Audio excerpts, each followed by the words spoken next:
우리는 에베소서에 대해서 지금 알아보고 있습니다. 에베소서 1장에서 3장까지를 아주 간단하게 요약하자면 이렇습니다. 우리는 그리스도 안에서 모든 것이 하나가 되었습니다. 그리스도 안에서 하나님과 하나가 되었고, 하나님과 우리가 하나가 되었고, 유대인과 이방인이 하나가 되었습니다. 즉 오직 그리스도를 믿음으로만 우리 모두는 그리스도 안에서 하나가 될 수 있습니다. 그래서 이 그리스도를 믿는 것, 이것을 우리가 복음이라고 부르는데, 이제 우리들이 그 사역을 해야 합니다. 그리고 하나님은 복음을 전하는 사람들에게 믿을 수 없고 비교할 수 없는 강력한 능력을 부어주십니다. 그래서 우리가 이 복음을 전하기 위해서는 영적 성장과 성숙이 필요하고, 바울은 그것을 위해서 기도하고 있다고 말씀을 드렸습니다. 이것이 이제 에베소서 1장부터 3장까지 아주 간단한 요약입니다. 따라서 에베소서의 처음 3장은 그리스도 안에서의 연합에 관한 것임을 우리가 이제 알 수 있습니다. 그리고 오늘은 이제 에베소서가 총 6장까지 있잖아요. 그럼 이제 1장부터 3장까지 우리가 봤고, 마지막 이제 4, 5, 6장 나머지 절반을 가지고 이제 또 이야기를 나눌 건데, 오늘은 에베소서 4장 1절부터 16절까지의 말씀을 가지고 교회의 하나됨이라는 제목으로 말씀을 드리도록 하겠습니다. 우리가 그동안 1장에서 3장까지 보면 계속해서 그리스도 안에서 우리는 다 하나다라는 말을 계속해서 3주 동안 나눴단 말이에요. 그런데 또 하나라는 주제로 얘기하냐고 의문이 들 수가 있습니다. 그렇죠? 보세요. 죄송합니다. 에베소서 1장부터 3장까지는요, 우리의 정체성에 대한 이야기입니다. 그리고 4장부터 6장까지는 그 정체성에 맞는 삶의 실천에 관한 이야기예요. 무슨 말이냐면 1장부터 3장까지는 우리가 누구인가에 대한 이야기를 하고 있는 거예요. 바울이 우리가 어떤 사람, 어떤 자인가, 즉 그리스도 안에서 우리 모두는 하나님의 자녀고, 그러므로 유대인이든 이방인이든 그리스도를 믿는 모든 사람들은 교회에서 하나된 교회이다. 그렇게 이야기를 하면서 우리의 소속이 지금 어디에 있는지, 당신들이 누구인지에 대해서 바울이 계속해서 얘기하고 그들을 격려하고 있다면, 이제 4장부터 6장까지는요, 그렇다면 우리가 그 하나님의 자녀로서 유대인이든 이방인이든 다 하나된 자로서, 다 같이 하나된 그리스도 안에서 하나된 자로서, 그러면 우리가 그 정체성에 어떻게 하면 그렇게 합당하게 살 것이냐, 그 실천에 관해서 이야기를 하고 있는 거예요. 그래서 그 중에서 4장은요, 그 성령 안에서 우리가 어떤 면에서 우리가 하나가 되어야 되고 그 하나됨을 어떻게 유지할 수 있는지에 대해서 그렇게 이야기를 하고 있습니다. 그래서 하나됨의, 교회의 그 하나됨에 대해서요, 아주 구체적인 실천에 관한 말씀이 에베소서 4장 1절부터 16절까지 나온 거거든요. 그래서 이 에베소서 4장 1절부터 16절까지를 보면요, 하나님이 기뻐하시는 올바른 교회의 모습에 대해서 굉장히 잘 설명을 했습니다. 이거보다 더 좋은 올바른 교회의 모습에 대해서 잘 설명한 성경 구절은 없는 것 같아요. 그래서 오늘은 우리가 어떻게 하면 그리스도 안에서 우리가 하나가 되었는데, 그 하나가 된 이 교회가 어떻게 하면 잘 유지할 수 있는지에 대해서 3개의 주제로 나눠서 한번 말씀을 드려보려고 합니다. 이 우리 교회에도 굉장히 필요한 말씀이에요. 우리 교회뿐만 아니라 모든 교회에 굉장히 필요한 말씀입니다. 그래서 교회의 하나됨을 위해서 첫 번째, 삶에서 하나가 되어야 합니다. 우리의 삶에서 하나가 되어야 해요. 바울은 에베소서 4장 1절부터 6절에서요, 우리 삶의 방식의 하나됨에 대해서 먼저 강조했습니다. 이렇게 이야기합니다. 그러므로 주님 안에서 갇힌 몸이 된 내가 여러분에게 권합니다. 여러분은 부르심을 받았으니 그 부르심에 합당하게 살아가십시오. 겸손함과 온유함으로 깍듯이 대하십시오. 오래 참음으로써 사랑으로 서로 용납하십시오. 성령이 여러분을 평화의 띠로 묶어서 하나가 되게 해주신 것을 힘써 지키십시오. 그리스도의 몸도 하나요, 성령도 하나입니다. 이와 같이 여러분도 부르심을 받았을 때에 그 부르심의 목표인 소망도 하나였습니다. 주님도 한 분이시요, 믿음도 하나요, 세례도 하나요, 하나님도 한 분이십니다. 하나님은 모든 것의 아버지시요 모든 것 위에 계시고 모든 것을 통하여 계시고 모든 것 안에 계시는 분이십니다.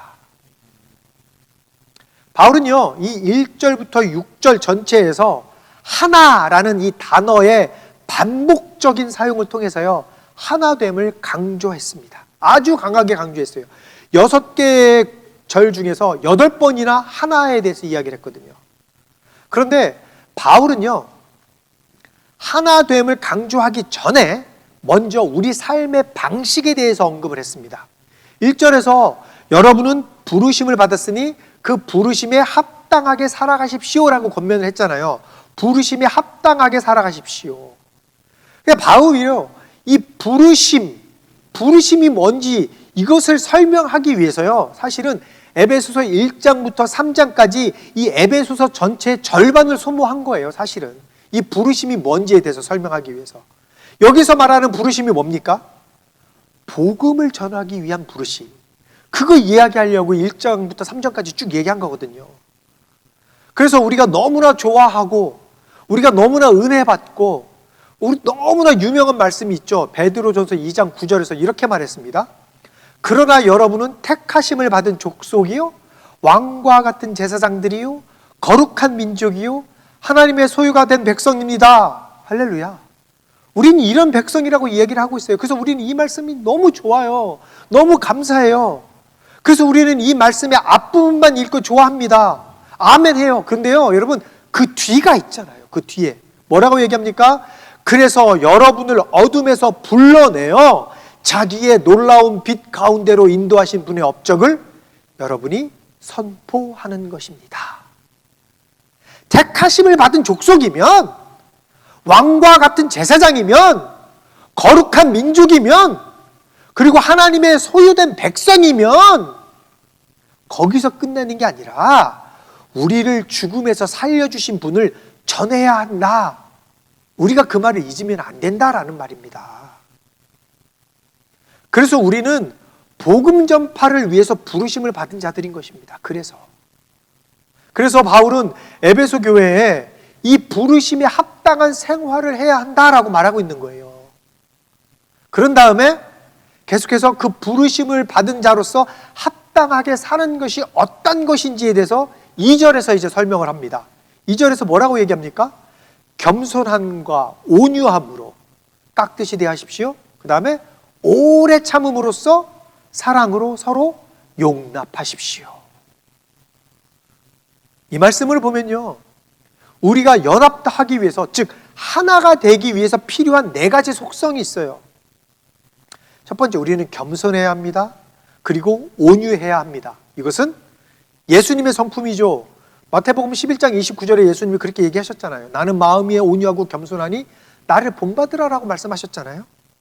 여러분, 겸손하면 온유해집니다. 겸손하면. 그 다음에 사랑으로 용납하고 오래 참아야 한다라고 말하고 있어요. 쉽게 말씀을 드리자면 우리가 복음을 전하기 위해서 기본적으로 이런 성품을 갖고 있어야 된다는 거예요.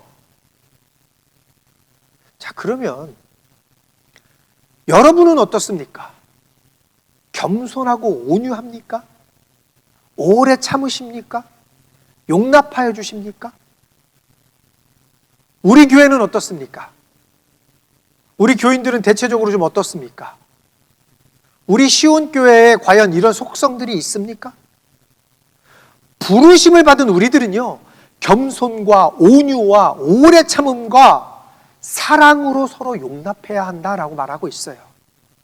왜냐하면 그래야 3절에서 말한 것처럼 성령이 여러분을 평화의 띠로 묶어서 하나가 되게 해주신 것을 힘써 지킬 수 있기 때문입니다. 그래야. 우리는요, 이 3절 말씀에서 지키라 라는 말에 주목해야 할 필요가 있어요. 지키라. 무슨 말이냐면 우리는 예수를 믿음으로써 성령에 의해서 이미 우리는 이제 하나가 되었어요. 예수를 믿음으로써.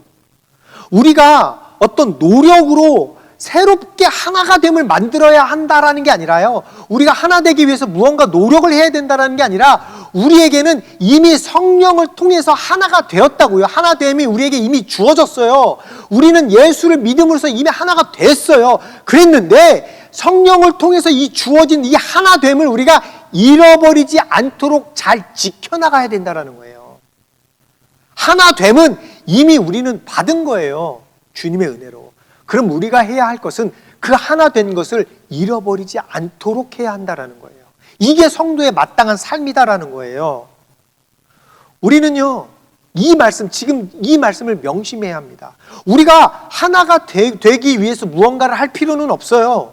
이미 됐잖아요. 우리는 성령의 능력으로 이미 하나가 되었는데, 우리가 겸손하고 인내하고 서로 용납할 때 그 성령을 통해서 하나님이 우리에게 주신 그 하나됨을 우리는 그때에 지킬 수 있다는 거예요. 우리가 겸손하지 않고 인내하지 않고 서로 용납하지 않으면 하나님께서 우리에게 주신 그 연합이 깨어진다라는 말이죠. 여러분 생각해 보세요. 교인들이요, 너무 겸손하고 너무 잘 참고 너무 온유해서 교회가 분열되었다는 얘기 들어본 적 있습니까? 그런 이야기는 들어본 적이 없습니다. 저는요, 목사가 교인들한테 너무 잘해서 그 목사를 해고했다는 이야기를 들어본 적이 없습니다. 1절, 2절에서 바울이 말한 것처럼 우리에게 하라고 하는 것과 반대되는 일을 하니까 교회에서 분열이 일어나고 목사가 쫓겨나는 거예요. 겸손하지 않고 온유하지 않고 오래 참아주지 않고 용납하지 않으니까. 여러분, 교회의 가장 큰 문제 중에 하나가 뭡니까? 분열이잖아요. 분열. 교회에서 흔히 볼 수 있는 말다툼 중에 하나가 뭐냐면 카펫 색깔 갖고 싸우더라고요. 제가 캘리포니아에 있을 때 어느 교회를 이제 섬기는데, 교회에 이제 카펫이 오래돼가지고 이걸 좀 바꿔야 돼요. 그래서 자, 그럼 우리가 이번에 카펫을 바꾸는데 어떤 색을 할까? 그거 갖고 회의를 하는데요. 어떤 부류는 빨간색으로 하자. 보통 한인교회들은 다 빨간색 카펫을 사용하잖아요. 근데 어떤 분들은 너무 오래된 색깔이다, 빨간색은. 그러니까 너무 강렬하니까 조금 이거를 약간 부드럽게 핑크로 바꾸자. 좀 부드러운 핑크로 바꾸자. 무슨 소리냐? 교회는 빨간색으로 해야지. 무슨 소리냐? 때가 어느 때인데. 이걸 갖고 싸우더라고요. 카펫 색깔 가지고. 또 뭐 갖고 싸워요? 찬송 선곡에 대해서도 싸우잖아요. 어떤 분은 요즘 노래만 해서 아주 하나도 모르겠다고, 은혜가 안 된다고 찬송가 좀 하라고 하는 사람이 있고요. 또 어떤 분은 맨날 옛날 노래만 하니까 지겹다고 요즘 노래만 좀 하자고 하는 그런 분들도 있잖아요. 다행히도 우리 교회 교인분들은 그런 분들이 한 분도 없어서 너무 제가 감사해요. 또 뭐 때문에 싸워요? 교회 점심 메뉴 갖고 싸우죠. 여러분, 이런 문제들은요, 아무것도 아닌데 이런 것 때문에 교회가 분열이 된다고요. 이런 것들 때문에. 우리가 신앙생활 하는 데 있어서 이런 게 뭐가 그렇게 중요합니까? 그래서요, 우리는요, 하나님이 우리에게 주신 이 연합을 망치지 않도록 우리는 정말 조심해야 합니다. 우리가 서로 겸손하지 않고요, 우리가 인내하지 않고 용납하지 않으면 우리는 결코 완전히 하나 된 교회가 될 수 없습니다. 그래서 바울이요, 4절부터 6절까지 해서 기가 막힌 말을 합니다. 보세요. 4절. 그리스도의 몸도 하나요, 성령도 하나입니다. 이와 같이 여러분도 부르심을 받았을 때 그 부르심의 목표인 소망도 하나였습니다. 주님도 한 분이시요, 믿음도 하나요, 세례도 하나요. 하나님도 한 분이십니다. 하나님은 모든 것의 아버지시요, 모든 것 위에 계시고 모든 것을 통하여 계시고 모든 것 안에 계시는 분이십니다.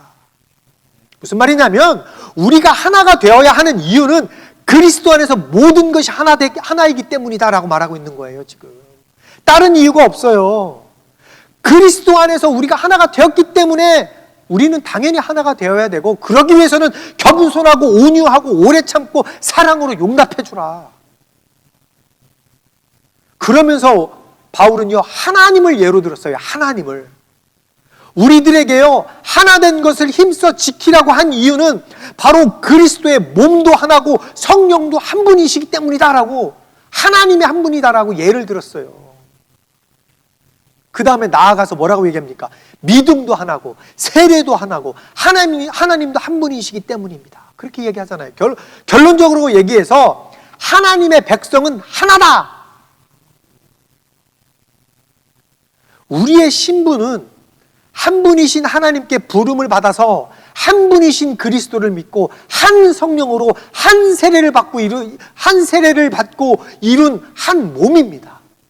절대로 분리될 수가 없는 거라는 거예요, 우리는.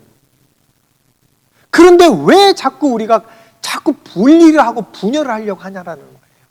이미 우리는 하나인데, 하나님이 하나로 묶어주셨는데 왜 너희들이 그걸 자꾸 분리하려고 하고 분열하려고 하느냐라는 거예요. 따라서 한 교회 공동체를 이루는 성도는요, 다툼으로 분열되어서는 안 되며 성령께서 우리를 하나 되게 하신 것을 잘 지켜나가야 합니다. 교회의 하나됨을 위해서 두 번째, 우리는 사역에서 하나가 되어야 합니다. 사역에서. 7절부터 13절은요, 하나님께서 교회의 사역을 위해서 주신 은사에 대해서 말하면서 이것은 믿음의 연합과 성숙으로 이어져야 한다라고 얘기해요. 7절부터 13절에서 이렇게 말했습니다. 그러나 하나님께서는 우리 각 사람에게 그리스도께서 나누어 주시는 선물의 분량을 따라서 은혜를 주셨습니다. 다시 한번 읽어드릴게요. 잘 들어보세요. 그러나 하나님께서는 우리 각 사람에게 그리스도께서 나누어 주시는 선물의 분량을 따라서 은혜를 주셨습니다. 그러므로 성경에 이르기를 그분은 높은 곳으로 올라가셔서 포로를 사로잡으시고 사람들에게 선물을 나누어 주셨다 합니다. 그런데 그분이 올라가셨다고 하는 것은 먼저 그분이 땅의 낮은 곳으로 내려오셨다는 것을 말하는 것이 아니고 무엇이겠습니까? 내려오셨던 그분은 만물을 충만하게 하시려고 하늘의 가장 높은 데로 올라가신 바로 그분이십니다. 그분이 어떤 사람은 사도로, 어떤 사람은 예언자로, 어떤 사람은 복음 전도자로, 또 어떤 사람은 목사와 교사로 삼으셨습니다. 그것은 성도들을 준비시켜서 봉사의 일을 하게 하고 그리스도의 몸을 세우게 하려고 하는 것입니다. 그리하여 우리 모두가 하나님의 아들을 믿는 일과 아는 일에 하나가 되고 온전한 사람이 되어서 그리스도의 충만하심의 경지에까지 다다르게 됩니다. 조금 어려울 수 있어요. 제가 7절을 두 번 읽은 이유가 있어요. 자, 보세요. 여기서 7절 말씀을 보면 하나님께서 우리 각 사람에게 그리스도께서 나누어 주시는 선물의 분량을 따라서 은혜를 주셨습니다 라고 얘기하는데 이게 무슨 말인지 이해가 잘 안 될 수 있어요. 그죠? 선물의 분량을 따라서 은혜를 주셨다. 여기서 선물의 분량에서 이 선물이라는 단어를요, 영어 성경으로 보면 뭐라고 얘기하냐면 special gift라고 얘기해요. special gift. 그러니까 이 단어를 한국어 성경에서는 그냥 단지 정말 특별한 선물, 스페셜 기프트라고 그냥 직역을 해버린 거예요. 근데 이 기프트라는 이 단어가, 맞아요. 선물이라는 단어로 이제 주로 쓰이기는 합니다. 그런데요, 성경에서는 이 기프트를 은사라고도 많이 사용을 합니다. 은사. 그러니까 특별한 선물을 주셨다가 아니라 각 사람에게 특별한 은사를 주셨다라고 해석하는 게 훨씬 더 정확해요. 그러면 우리가 이게 조금 해석이 가능해지죠. 그러니까 선물의 분량을 따라서 은혜를 주신 게 아니라요, 특별한 은사를 각 사람에게 나눠주셨다라고 이야기를 하는 거예요, 사실은. 근데 왜 이거를 선물로 해석하지 않고 특별한 은사를 주셨다라고 해석하는 것이 옳다라고 제가 얘기하냐면요, 11절에 보면 은사에 따른 그 다양한 직분이 소개가 되잖아요. 11절에 뭐라고 얘기합니까? 어떤 사람은 사도로, 어떤 사람은 예언자로, 어떤 사람은 복음 전도자로, 어떤 사람은 목사와 교사로 삼으셨다라고 얘기를 하잖아요. 11절에서. 그러니까 이 구절의 요점은 다음과 같아요. 하나님은 교회에 각각 다른 지도자들을 세우셨습니다. 이것은 단지 목회자만 지도자가 아니다라는 이야기를 하는 거예요. 바울은요, 하나님께서 교회에 예수님의 일을 가르치고 말하는 지도자들을 주셨다라고 말하고 있는 거예요. 그리고 이렇게 서로 다른 지도자들이 교회에 있는 이유가 뭡니까? 그 이유 12절 13절 그것은 성도들을 준비시켜서 봉사의 일을 하게 하고 그리스도의 몸을 세우게 하려고 하는 것입니다. 그리스도의 몸이 뭐예요? 교회잖아요. 교회를 세우게 하려고 한다는 거예요.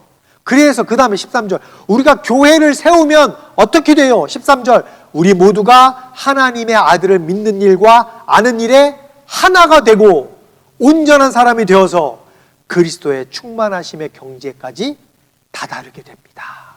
즉 우리가 주님께서 나에게 주신 그 특별한 은사를 가지고 교회를 세우기 위해서 우리가 그것을 사용하고 서로 하나가 돼서 열심히 봉사하고 그러면 그것이 교회를 세우는 일이 되기도 하지만 결국에는 내가 그리스도의 충만함의 경지에까지 이르게 되게 된다라는 이야기를 하는 거예요.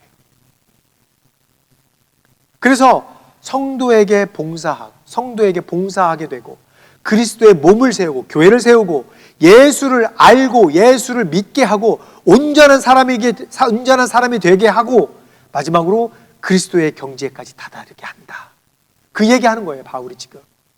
여러분, 이게 얼마나 우리에게 큰 유익이에요. 우리가 이거를 정확하게 알아야 합니다. 하나님은요, 사역하는 데 있어서, 교회에서 사역하는 데 있어서요, 다른 교인들의 사역의 성장과 성숙을 돕기 위해서 교회 지도자들을 사용하기 원하시는 거예요. 교회의 모든 사람들이 사역하고 있습니다. 어떤 분들은요, 리더로 사역하고 있고, 어떤 사람들은 다른 방식으로 사역하고 있지만, 그들은 모두 교회의 유익과 교회의 성장과 교회 안에서 예수님과 같이 성장하기 위해서 하나가 되어서 일하고 있다는 거예요. 여러분이 혹시 교회의 유익을 위해서 섬기고 있습니까? 교회를? 여러분은 교회의 연합과 성숙과 성장을 위해서 어떤 역할을 지금 하고 계십니까? 여러분, 교회는요, 목회자들만 끌고 가는 것이 아닙니다. 목회자가 모든 사역을 다 맡아서 할 수도 없고요. 또 목회자가 모든 것을 다 맡아서 해서도 안 됩니다. 그것은. 그럼 목회자가 안 하면 누가 합니까? 여러분이 하시면 돼요. 여러분이. 목회자만 교회의 지도자가 아니다라는 거예요. 누구든지 교회에서 봉사하는 사람은 누구든지 다 교회의 지도자다라는 거예요.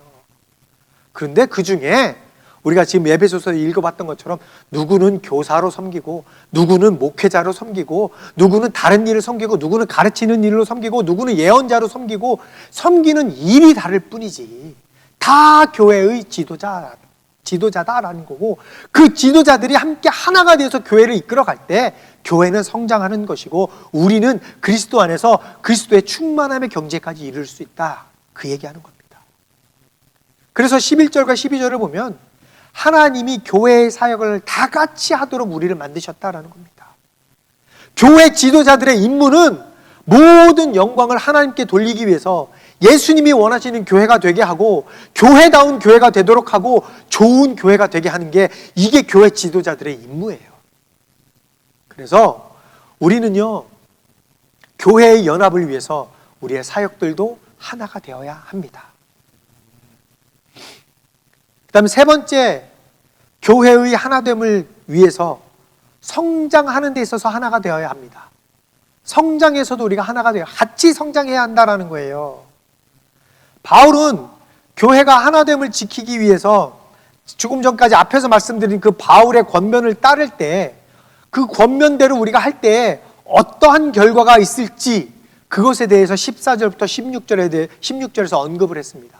여러분들이 지금 내가 언급했던 것 그런 거 다 지키고 그렇게 하나가 되어서 교회의 몸을 그리스도의 몸 된 교회를 세울 때 어떤 결과가 있는지 아십니까? 라고 14절부터 16절에서 언급을 했는데 읽어드릴게요. 14절 우리는 이 이상 더 어린아이로 있어서는 안 됩니다. 우리는 인간의 속임수나 간교한 술수에 빠져서 온갖 교훈의 풍조에 흔들리거나 이리저리 밀려다니지 말아야 합니다. 우리는 사랑으로 진리를 말하고 살면서 모든 면에서 자라나서 머리가 되시는 그리스도에게까지 다다라야 합니다. 온 몸은 머리이신 그리스도께 속해 있으며 몸에 갖추어져 있는 각 마디를 통하여 연결되고 결합됩니다. 각 지체가 그 맡은 분량대로 활동함을 따라 몸이 자라나며 사랑 안에서 몸이 건설됩니다. 그러니까 성도는 교회 안에서 성장해야 합니다.